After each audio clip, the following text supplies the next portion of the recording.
If you are going to binge drink, which means exceeding 6 to 8 units of alcohol in a single drinking session, it's important to try and do so in a safer way. So some of the tips we would give for safer binge drinking, and of course there is no safe binge drinking, but this is safer binge drinking, is to do things like ensure that you have something to eat before you start drinking.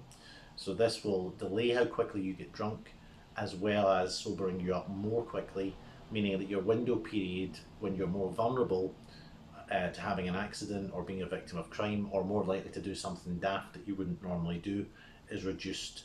So you're less likely to be a victim of crime, less likely to have an accident, and less likely to do something daft or potentially commit a crime under the influence of alcohol. Another really good tip is to try and have soft drinks in between alcoholic drinks, just to dilute the alcohol in your bloodstream so that you don't get as drunk as quickly. You can still have a good time, but it just means you won't be as drunk as fast. If you don't like the idea of having a full soft drink in between drinks, then what you could do is just even have sips of water throughout the night, and that would also help dilute the alcohol in the bloodstream and have the same effect, so that your risks are reduced, but you still get to have a good night out.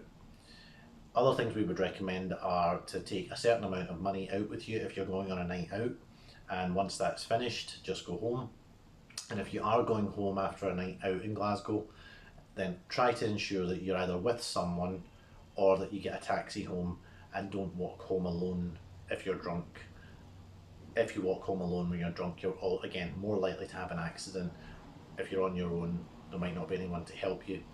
You're more likely to be a victim of crime potentially.